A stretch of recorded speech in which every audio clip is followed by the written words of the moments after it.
So spoiler, I read all of Mara's books because I'm obsessed with her. And I love your stories. I love the way that you write. I feel like you really write books for me. You have like just this beautiful prose. And I feel like the way that you build worlds is kind of really a masterclass in world building, like truly, where I'm just always like, wow, this is amazing how visceral and like you take your time, you don't feel the need to rush it. But at the same time, I feel like the pacing is like pulling me along because you're such a master of intrigue too, right? Your worlds feel really settled. And I love that. As somebody who cannot world build, I'm always like, this Mara is just amazing at this. But and all your books have romance. They all do. Yeah. But what happened here? Like I was like, I want to be in a cabin in the woods, making out with a cute boy. It was so good. Like, okay, sorry. I know I said I was going to ask a question, but I'm going to ask a question. What happened? Like, tell me what happened. Why did you do this to us? Why did I write more romance in this one? Yes. Like, were you like, I'm just going to go all in and just like romantasy all over YA? Yeah, I mean, yeah, kind of. But also, I think because it's not a big world in this book. It's much more insular. It takes place for the most part, on an island in the middle of a lake on top of a mountain. So there's world building, but there's not universe building in the same way, maybe for Crown. Yeah. So I knew it was going to be more about relationships between the characters. And also, I think I read more and more romance the older I get for whatever reason. Yeah. And it's maybe just sort of seeping into my books more. I feel like when I started writing YA, which was like 10 years ago now, there were a lot of no-nos when it came to romance in YA. And that's changed a lot. You know, then it was like there was the new adult trend. And then now I feel like there's a lot of YA in fantasy that has more romance, more sexy times, etc. So I feel a little bit like I have more permission, I guess, to do that. Yeah. Now. So yeah, I don't know. I was just feeling romantic, I guess. And they just came to you that way. You were like, oh, these two, they're gonna have this like angsty love story where like this is so forbidden. Yes. Okay. I just, thank you for torturing us. I loved it. I loved every second of it. Oh, also for the record, Kristin can world build. She wrote a sci-fi back before she wrote contemporary. And I hear that was a fantasy, although I didn't get to read that one. So being modest. No one read that one. Nobody read it. Not any of the agents I sent it to. No one read it. But yes, no, I like am truly such a humongous fan of your books, and I think this one might be my favorite now. And you said you knew, you were like, this one's good, Kristin, and I was like, okay, I mean, let's see. And then I was like, oh, it really is really good. So anyways, thank you. I'm so glad you liked it. Yes, I loved it. I loved it too. And I know Kristin went ahead and like jumped towards the romance, and I do have a question about romance, but I think I want to go ahead and just like start the discussion with like what inspired the Poison season. So was there like, where did the idea come from? Because it's a very intriguing like world that you've built, and so I'd love to hear more about like where the idea came from. Rebecca's being generous because she heard all this last week at our event. So yeah, it was so nice. I finally got to meet Mara. I feel like it's so funny how like you feel like you know people through Instagram, and then it's like so nice to finally meet in person. So yes, we finally met in person last week. Yeah, so this might be a little boring for you, but for everyone else, so during COVID lockdown, two boys were watching a lot of YouTube, as they still do, but they were watching a video about like the creepiest places on Earth or the weirdest places on Earth. And there was a video about a poison lake in Russia that looks perfectly pristine and like you should be able to drink from it and swim in it and all these things, but that anything that enters it dies instantly and nothing can grow in it and nothing can live in it. And yeah, if you were to drink from it, you would die. And I was like, this can't be real. And I looked it up and it's not real, but I thought it was a great story idea or part of a story idea. Yeah. So that was half the idea. And then the other half of the idea was this, I read this New York Times article about this Estonian island of women And it sounded very like idyllic and perfect at first, but there were a few lines in there that were pretty sinister. And so those two things are what kind of combined to form the idea for the poison season. Yeah. Interesting. Yeah. Yeah. Do you think that like, because you were being really generous about like your world building, you're like, oh, it's a small environment, but like, it almost feels a little bit like folklore, right? Like when Jaren gets there, it feels like he's learning the folklore of this area.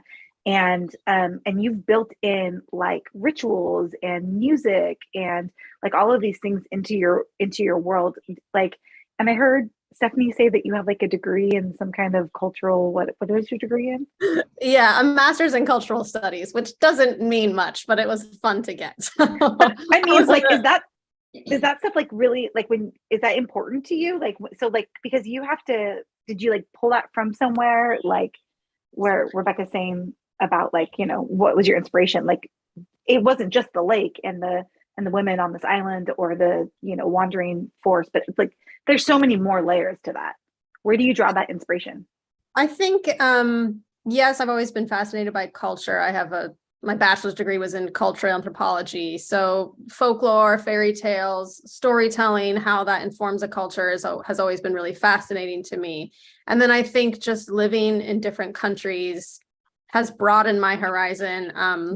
I tend, before we go to a new post, like, so our first post was Yekaterinburg, Russia, and I was terrified. All I knew was that it was on the edge of Siberia and it was in the middle of nowhere and nobody was going to speak English and it was going to be so cold that my jewelry was going to freeze to my skin. Supposedly that doesn't happen, but that's what I was told.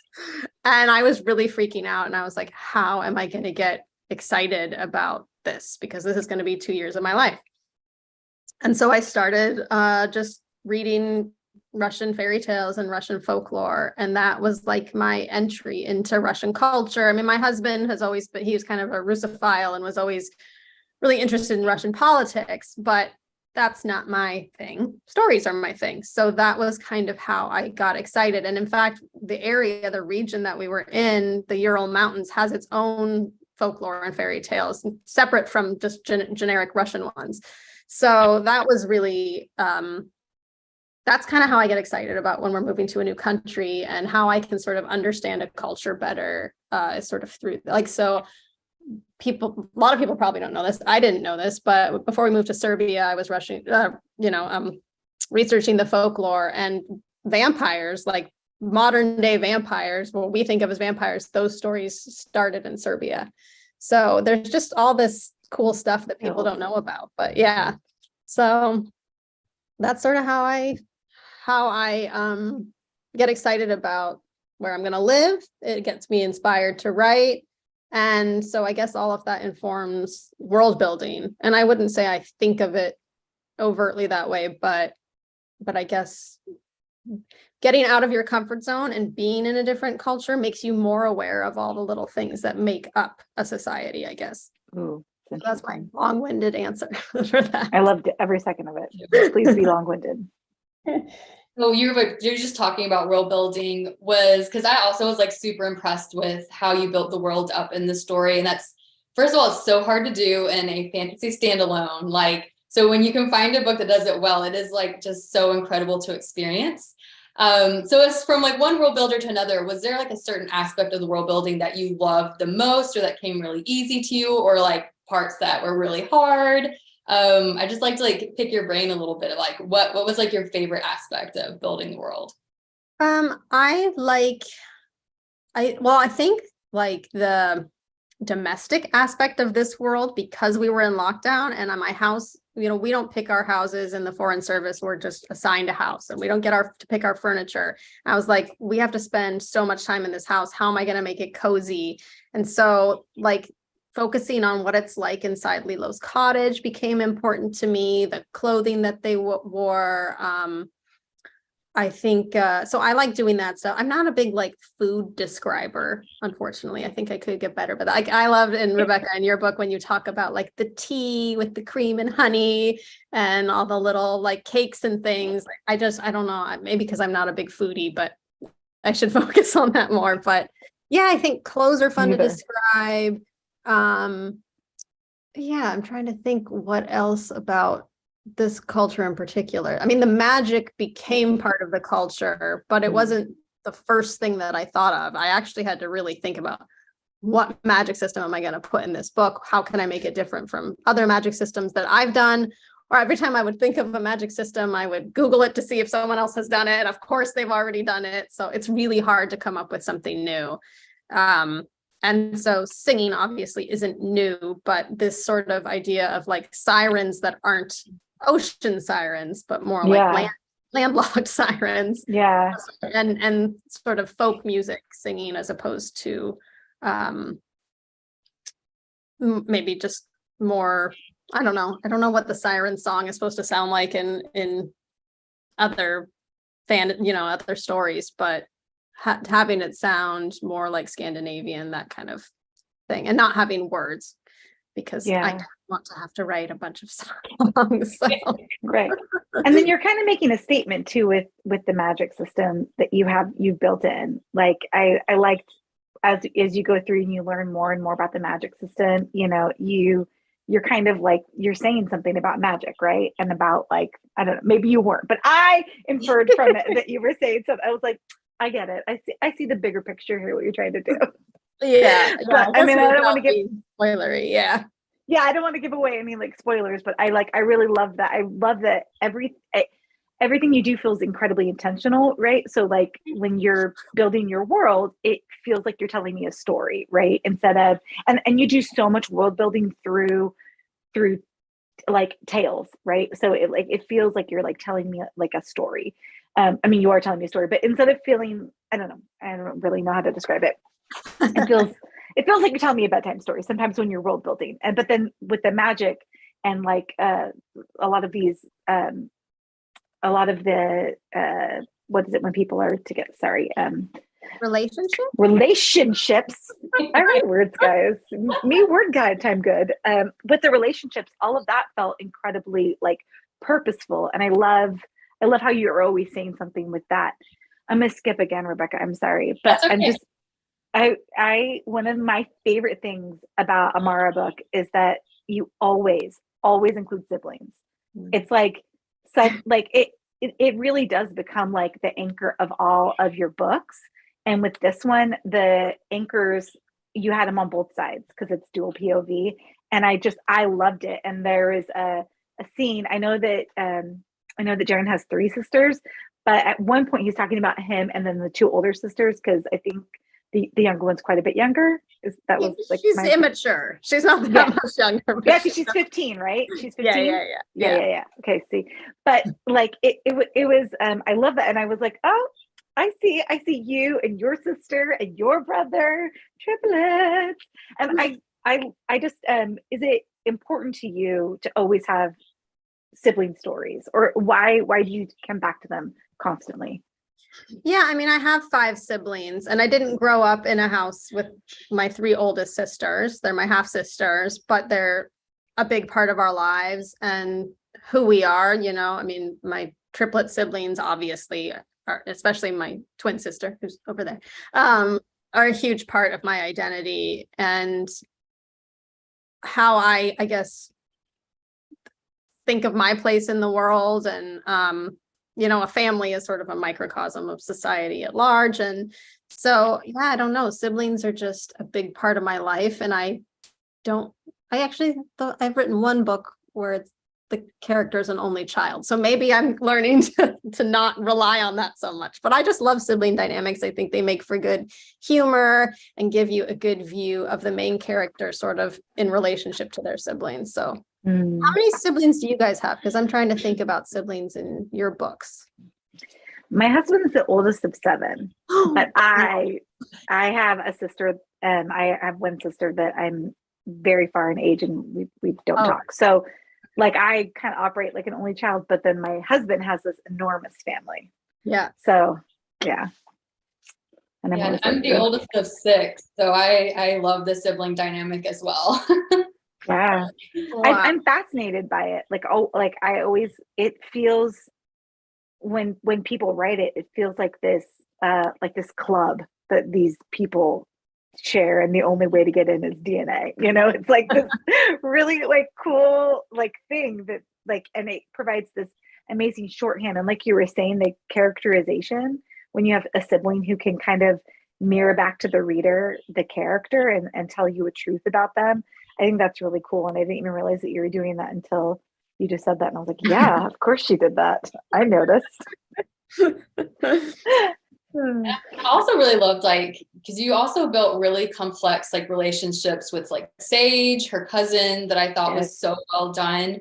And of course, I also loved the relationship with her mother. Like it was just really touching. And so, and I always love seeing like all overall like family dynamics and fantasy. So yeah, it was just so well done. Yeah. Oh, thank you. Yeah. With killer arcs too, right? Like killer arcs. They all had like amazing character. Go ahead. Yeah, well, I was going to say Sage was really fun to write. I loved writing Saren. I love writing the sort of morally gray characters. I mean, Saren's pretty bad, but I still love him. And yeah, with Sage, it was like, well, I had written in multiple POV in the first draft, and it was important to me. So there's one scene that you kind of get Sage's point of view, but I had to sort of do it. Through a conversation in a way that it had been internal in the first draft, but I wanted people to understand kind of her point of view and where she comes from. It was important to me that she just not be, I mean, some people hate her based on the reviews that I've read, but I think some people think that there's a redemption possibility for Sage. And for me, that's true of even my bad guys, I guess. Yeah. I'm just agreeing with you. Yes. Yeah, it was all very nuanced to me. And again, which is like just incredible with just like a short amount of time that you had, like to build the world, like to build the plots, like build the romance and relationships was just like, again, so well done. I did want to ask real quick, because we're talking, where did you find your characters' names? Because I love them. I love how like unique they feel, and they kind of have that like fairy tale feeling to the book. So I was like, where did you get them? Or where'd you come up with them? That's another thing that I've noticed in reviews. People seem to either like the name, like people, I've never had people comment on my character names before, but some people love the names and other people think they're horrible. So I thought that was funny. Yeah. So why are you reading your reviews? No, I do this. I'm a glutton for punishment. I mean, I try once the book is out to not look anymore, but so far I'm not doing those early ones. Yeah. Yeah, the early ones feel so important, even though in the grand scheme of things, I mean, they kind of are important because I was asking, sorry, I'm off topic, but I was asking about like what makes people pre-order, and some people were saying they look at early reviews, and so that is important. I'm not sure it's helpful to the author because he can't change it at that point, but anyways, names. So Lilo means folk song in Estonian. And so that was how I picked that name. That was just like the perfect name to me. Because one of originally it was called The Drowning Song, and the book was called The Drowning Song. And then when we were brainstorming other titles, one of the ones that I came up with was A Folk Song for the Wild. And so I still like the whole folk song element was important to me. So I thought that was like the perfect name for Lilo. Love that. Jaren I can't remember. I don't think that was his original name, but sometimes I'll just look at, regular names and switch a letter out per fantasy requirements. And then Fiona was always Fiona in my head. And same with Sage, I think, because I don't know why they just came to me that way. Some characters do. Some characters I have to really search for their names, and sometimes it never feels quite right, or I'll be like, oh, I used that name in another book. But yeah, these names, the main character names for this book just came to me. Story, one of the sisters, was originally Sable, and then that was too confusing with Sage, so that's why it got switched. And there is a subtle hint with the names that I don't want to give away a twist, but that was something that it's very subtle. But now that we've talked about names, maybe people will notice it, so we'll see. How do you guys come up with your names? I'm curious. I typically will go through the like a website like Nameberry. Like I saw a joke one time where it's like fantasy authors are the ones that are actually like using the Nameberry website, not like parents trying to find, so sometimes it's like helpful because they'll have like people will create lists that, some like names I've never like seen before. Yes, I do that. Yeah.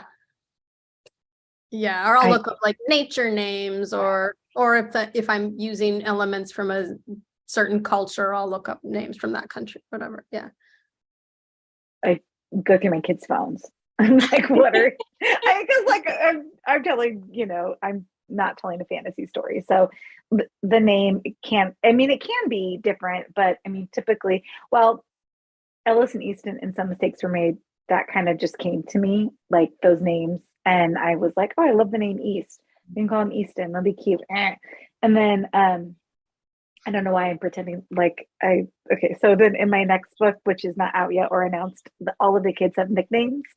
And so I just had to give them nicknames that were objects, and it was obnoxious. But so they're all called like ridiculous things. And I love nicknames too. I think because I never had one, that I love the idea of them. Because Mara, there's not much you can do with Mara. Yeah. I mean, all my nicknames are longer than my actual name. My sister calls me Marina, but that's not a nickname, and that's not shorter. So, yeah. I lengthen my kids' nicknames too. Like I give them like longer names that's like ridiculous. Like I have a kid named Marlo and I call her Marzipan for no reason. It's like, it's not helpful. I get it. So tell your sister I get it is what I'm saying here. That should be the takeaway. Names are hard, man. I don't know.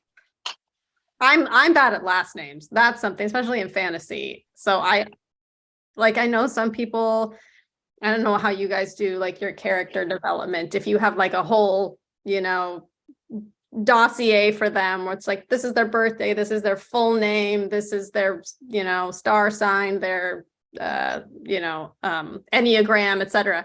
I don't do that. So because I'm not in hyper focus with my ADHD that way. So I can't. Like, it's so like obsessive. Yeah, like some people will post, it's my main character's birthday today, and I've never thought of that. Unless you're Harry Potter, like because he's going every year on the same day. But like Casey McQuiston just posted a thing where they were like, I blah blah blah this, and like a whole thing, and I was just like, I can barely get words out. Okay. I can barely get my word goal. I can't give them like a whole other like side adventure. Like, no, not gonna happen. Okay, sorry. Let me like circle back around to the romance, because I definitely want to like talk a little bit more about it. So I love how it's star-crossed lovers, and it feels very tender but very passionate because it's like this first love. So I wanted to ask, like, did you see the romance first and kind of build around it? Because I know Kristin kind of mentioned like this is like your most romantic to date, or did it kind of develop as you like started writing? I mean, I knew that they were going to be the two main characters. I knew that they were going to meet. I knew it was going to be like a forbidden romance. So I knew that was sort of the driving force of the story. Although obviously for Lilo, it's learning about her society and rules and if they're justified or not. And her brother plays an important role too. But so I knew that was like going to be the main relationship. I guess more so than in my other books where the main characters it's kind of their relationship with themselves and learning about who they are in the world. I mean, I guess this kind of is too. I don't know. I think I was scared of romance in my earlier books because I didn't know if I was good at it. And now I felt like on my fourth book, I could trust myself a little more, that I could focus more on that. And like I said, it's such an insular book when you don't have your characters just like going off on an adventure.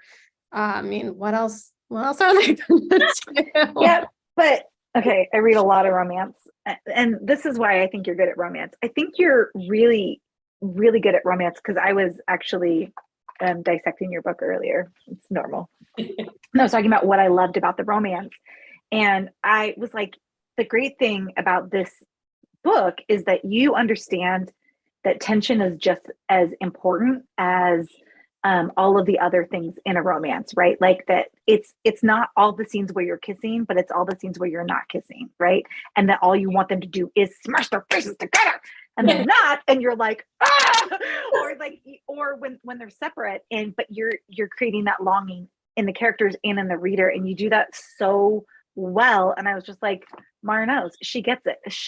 She understands that sometimes like it's hotter to have two characters want each other and not do anything about it than have two characters go at it, so I love that. You're very kind. I will say this was something that I did work on in edits, and I have been accused of insta love in the past, so it was very important to me that I not get that this time, although I've still gotten that, again, seen the reviews. So yeah, it was important to me that I build that tension as much as I could, but it was also like,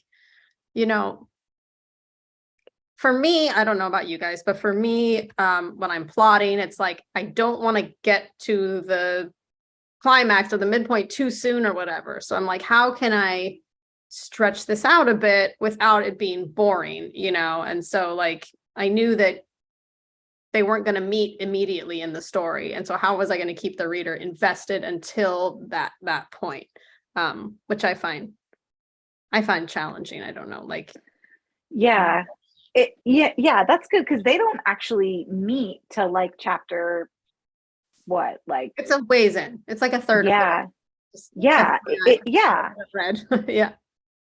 And but you know what? I was incredibly invested in Tate and like what was going to happen to him, and like her world and learning about it, and like just the way that your prose are so lyrical and so immersive that I was just like, I don't even care that we're not making out with this boy yet, because it's coming. I know, the promise of the premise was there for sure. But I also think like, having his point of view too, and learning about him before you throw in her, and all I have of him is this thing. So when he says, oh no, I have so many things I want to share with you. Like, because when he says things, when he makes promises to her, like later on, I believe him. I'm like, I know, because my boy would not do this. I know him. He is a good boy. Like I have this idea of who he is because you gave that to us earlier. So I'm sorry that I'm turning this into a lecture about why I like your book. I mean, hey, I don't mind, but other people might be bored. Oh my God, everyone's like, okay, we get it. Kristin likes craft. I'm sorry. Yeah, I mean, so Rebecca, how many points of view are in River? I think there's 5. How was that for you with balancing Kristin's face? So it wasn't as hard as I thought it was going to be. I think the original draft, it was only 3 points of view. So it was Jack, Torrin, and Sidra. And then I had feedback say, I think we need Adair's point of view. And then I had another feedback when I was shifting the book from YA to adult, saying, hey, sometimes when you add a child's point of view, and it actually makes it feel more adult because you're contrasting this child's point of view. So then I added phrase like, she doesn't have as many, but yes, it was a lot. But I think they just kind of seamlessly fed into each other. But yeah, I had to give them Enneagrams though, to try to like keep in mind like how they would behave, especially since I was writing in third person as well. Like, oh, how am I going to make them like remain true to character? But you gave them Enneagrams? Just for that book. I don't normally do that. I just needed to keep them straight in my mind. No, I should probably do that. I'm also obsessed with Enneagrams, and I have to say I have a good friend who I felt like I couldn't quite get on the right level with. And then once I found out what her Enneagram was, I was like, oh, this makes so much more sense. Like, what's your Enneagram? We're both 4s, Rebecca and I. Oh God. Yeah, because like I love how I asked you at the event, and you're like, oh yeah, I'm a 4. So I was like, oh yay, like. Of course you're 4. What are you? I'm a 7. I'm an obnoxious 7. And I want badly to be a 4. I pretend I'm a 4 when I'm always like, I'm a 4. They're like, no, you're not. You don't think you're unique enough in the world. And I'm like, no, I'm sorry. Yeah, but I feel like that would help me get to know my character's motivations better. So that's a good idea. I'm still not going to come up with birthdays or last names, but maybe I'll do it. Last names are rough. So So Rebecca, rough. I have a question about length of adult versus length of YA. Like, what's the word count for these adult books? It's really, I have never really been given a word count, which is so nice because I tend to overwrite. So I know with YA, they want to keep you close to like that 100K mark. And just to give like an idea, I think River Enchanted was like one in the 130s, and then A Fire Endless was in the 150s. And I thought for sure they were going to make me edit it down, but they were like, no, this is okay. Yeah. That's nice. So that helps when you're doing multiple points of view, I think, too. Because originally I had like 5 points of view in this book, but it was mostly, it was mostly Jaren and Lilo, but I like that Sage point of view was important to me in a couple places, and I had Tate's point of view in there because I wanted to sort of show how he was feeling, because he's kind of, he doesn't get a lot of time in this book. And Story, the sister, she had like, I have enough for a novella about her where she meets Grimm and they have their own adventure, and so and then my editor was like, we should keep it to the 2 main ones. But I think if I'd had more word count to play with, maybe I could have gotten away with that more, because it's really hard for me, and this is why I think I've sort of switched from first person to third person lately, is that first person is so limiting, and especially in a story like this where the other main character isn't coming into it till partway through. I find it really difficult to sort of give the other characters a lot of depth if it's only from the first, from the main character's point of view. And I guess you're supposed to, I don't know how you're supposed to get around that with more dialogue maybe or something, but if you have like a forbidden love where the characters can't be together very often, then it would be very difficult to show the love interest as a full human if it's just the little glimpses from the main character. Yeah. What I really what I think I really liked about the Poison season is that third really lends itself to that like lyrical story folktale that you do so well. And so I as you were talking, I'm like, I think that's why I think this book feels more like, I think the book feels like a song because but I also think it's written in such a beautiful lyrical way. But I think that's because it's third, right? And so you can have that distance a little bit from the main character, where like in first, everything is so close, everything is so immediate that I love it because I don't have to world build. I'm like first all the way, no world building. First person works very well, I think, for contemporary. I think that makes a ton of sense. But and there was a major trend in all YA to write in first person, I think, but that is sort of going away a little bit, which is nice. Yeah, you know who did that? I think that was the Hunger Games, Suzanne Collins. I'm gonna blame her. Yeah, she was like first, and I'm like, it doesn't always have to be that way. So do we time for reader questions now? It's 6:45. Oh, yeah. Yes. Sorry. Thank you for watching the clock. I usually just sort of assume that you won't and kind of pop in, and so you're pros. Not me. Appreciate it. I was like, listen more. Not that and we're all delighted. I'm going to speak for the audience, that I can't hear, but I know we're all delighted to just hear y'all chat as well. But we do have some audience questions, so it's great to get to them. The first couple of questions were actually, it's wonderful that you've been talking so much about craft, because the immediate questions that popped up in the chat were about craft and about writing advice. And so I think you've already sort of gone over a lot of this in talking, but I just want to go ahead and read the specific questions to open, to give you the opportunity to speak directly to them if you have any tidbits you'd like to share. So the first question is about if you have any tips for revising fantasy books. And this is the same person who has a follow-up question: advice for creating a rich fantasy world that feels real. I'm gonna take notes. There you go. Everybody get your pen and pad.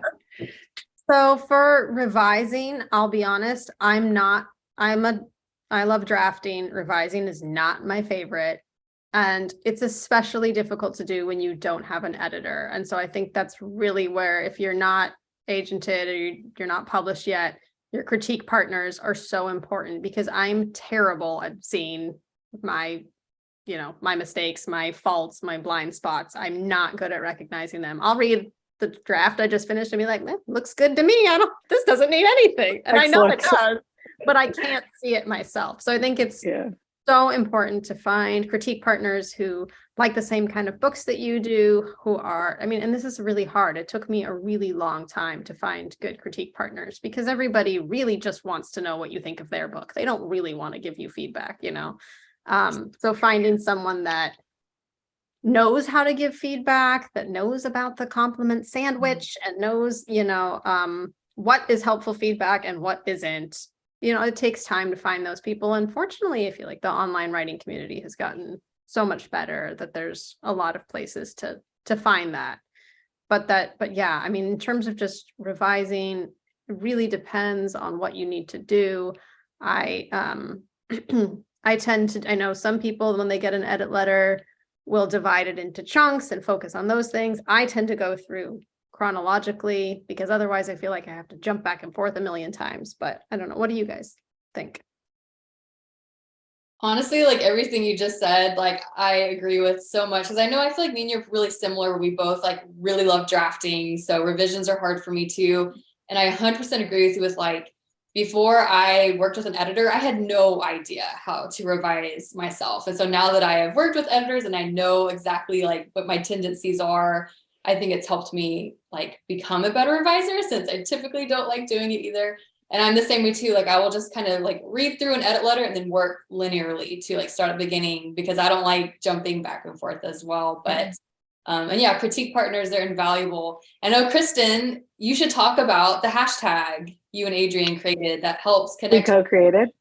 Yeah. There is a hashtag that is hashtag Find My Writing Community, and you can go on there and see other aspiring authors who have who are looking for critique partners. And I feel like there's so many different ways. There's a writer's blog that like connects people with critique partners. Critiquing people's work is really all about trying to figure out what somebody is trying to do and then help them try to do that. I think the tendency that all of us have is we want to read the book that we want to read, not critique the book that they want to write, So my advice is always like that, because I think that if you can show somebody how to critique, then they can then critique for you. So like it's a give and take, but it's like you were saying, it's hard to find people who can see your mess and be like, I think you were trying to do this, and be like, oh yeah. So yeah. But as far as revising, I just cry until somebody tells me exactly what to do, and then I do that thing. Yeah. It's like my whole process. I think that's a great, that's several great pieces of advice. Thank you. Including the crying, because sometimes that's just, you just got to do that, right? So let yourself. Exactly. Yeah. We had another question that you've answered about whether or not the poison season is a standalone, or if anything could be. And I see Kristin's face, because that was part of the question. It was just like, oh, can we get really excited like Kristin? So it is a standalone novel. I'll go ahead and say, since Kristin and others would be excited to see more, do you, and this is a question for everybody, do you think about, or have you thought about revisiting places and characters, even when the novels, are not written with a duology or a trilogy or a series or anything in mind? Do you think about revisiting those worlds? Yeah, this was something I said last week at one of maybe all of my events, but that because we're writing YA and we're dealing with 17-year-olds, that when you end a book, you're closing a chapter of their lives, but there's still obviously so much more of their lives ahead of them.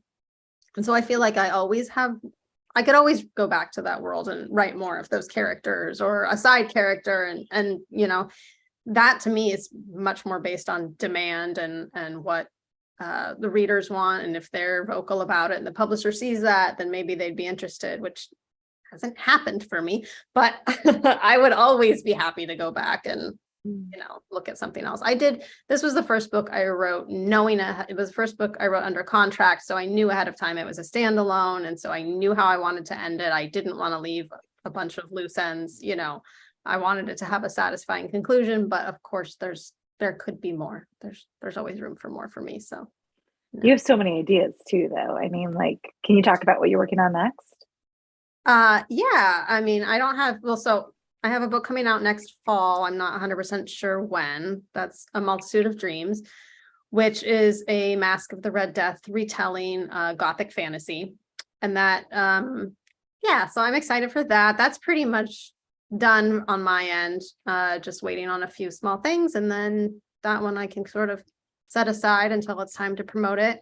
And then I've written something else that I haven't really done anything with yet, but it's a little more upper YA, even more romance than The Poison Season, which is a dark fantasy with puppetry magic and a big twist in the middle. And so hopefully someday that will be a published book, but don't know yet.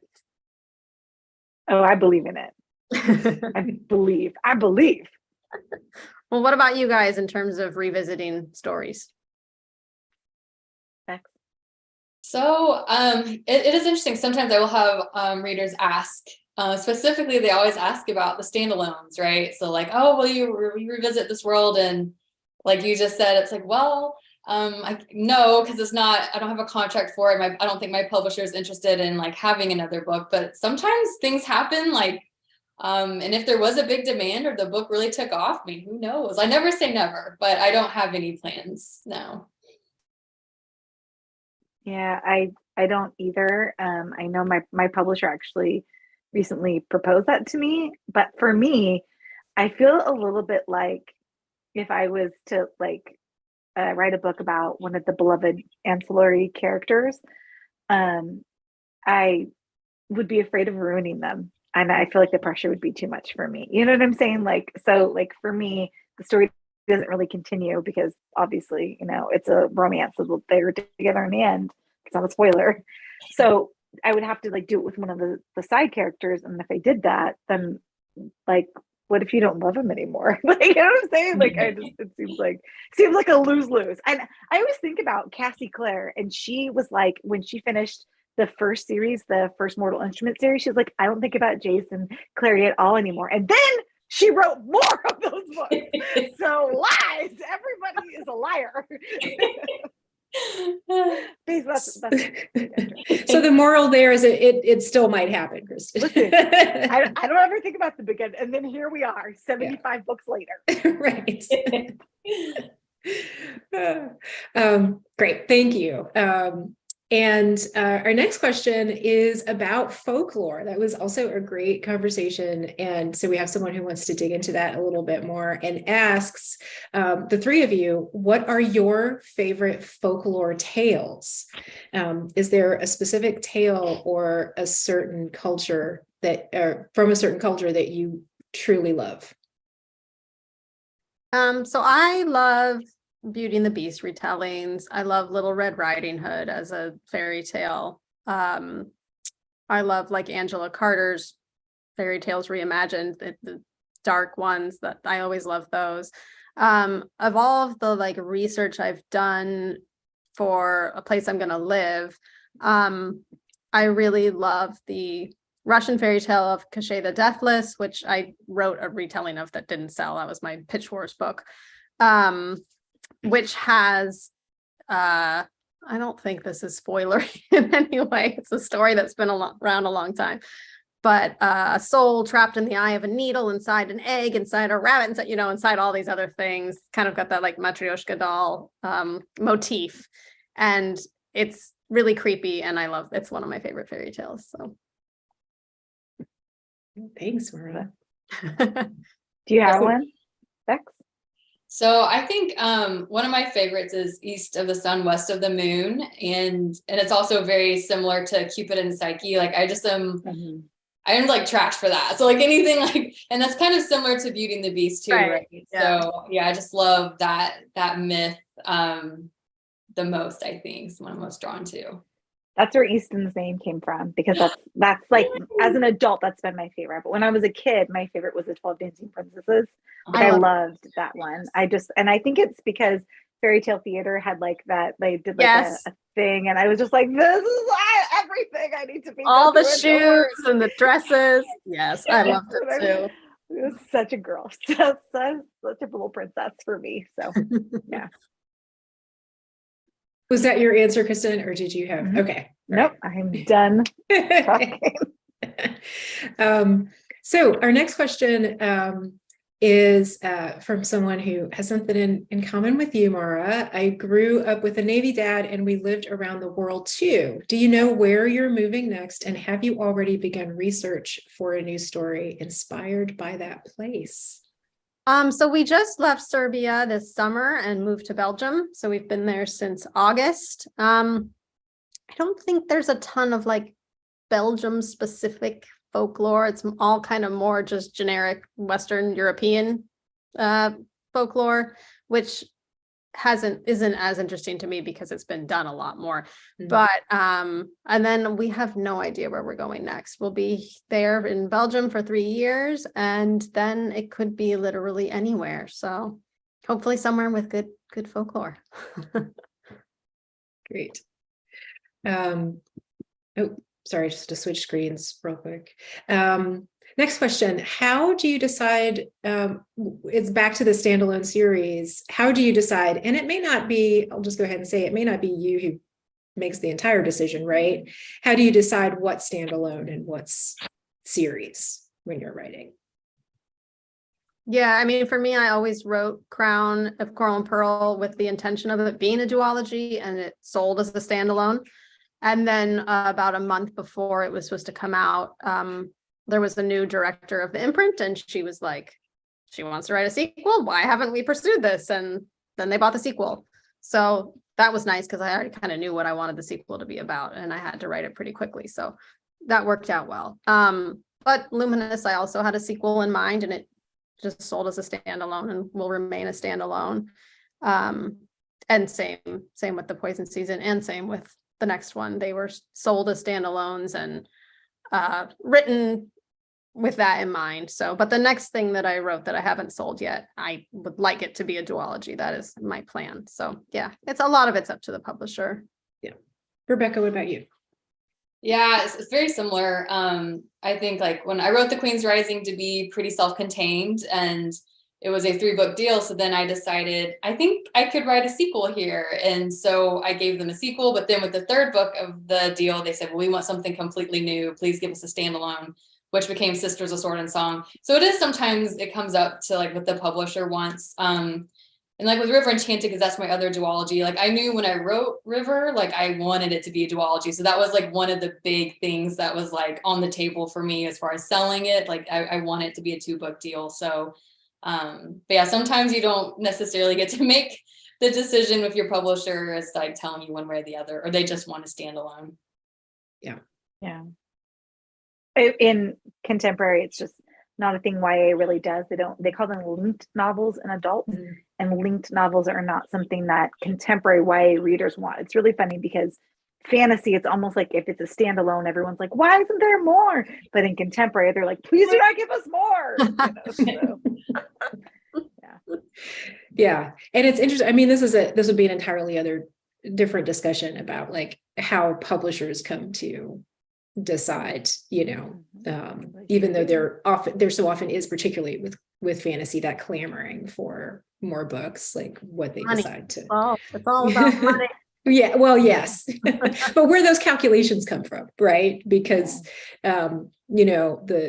our back of the envelope math would be like, well, if sequels, if duologies and trilogies are popular, then why would you want to make this a standalone and not a, but there's obviously something else going on in the, with the bigwigs around what they want to invest in. So, but again, whole other thing. Sorry, audience. Yeah. We won't get into the nitty gritty of the publishing world here tonight. Or Well, we giant could. corporations in general. Let's just not think about that. So with that, we're at the top of the hour. This has been delightful. It's gone by really quickly, and we so appreciate it. And so I just want to, before I give the floor back to y'all for final thoughts, I just want to remind folks that we encourage you to support all of these authors with your purchases. If you're here in Asheville, or if we're your favorite indie, we thank you for purchasing from us, because that helps us continue to do what we do. And we have their books in the store right now, and free gift wrapping. So stop on by. Saw that today. And if you're not here, just go to your local indie wherever you are. They're places that nourish your communities. And so we appreciate you nourishing them right back.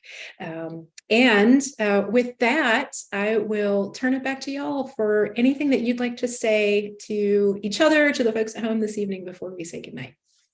Mara, I'm so proud of you and this book, and I love it. And I hope everybody buys this book. Thank you. And thank you to Malaprops for hosting. I really wanted to come in person. I'm going to meet Kristin in real life one of these days. It's going to happen. And I just want to come to Asheville because I've heard nothing but great things about it. So I hope I'll get there in person one day. But thank you so much for hosting this. And thank you to everyone who came. And thank you to my co-hosts. I had so much fun talking to you guys. So yeah. Thank you so much for letting me join y'all. And again, thank you, Malaprops. This was so much fun. And again, Mara, just so excited for you. And you are going to be at a Polycon, correct? In April. So Mara and I will both be at a Polycon. If you're planning to come in April, come see us. Yes, that would be so fun.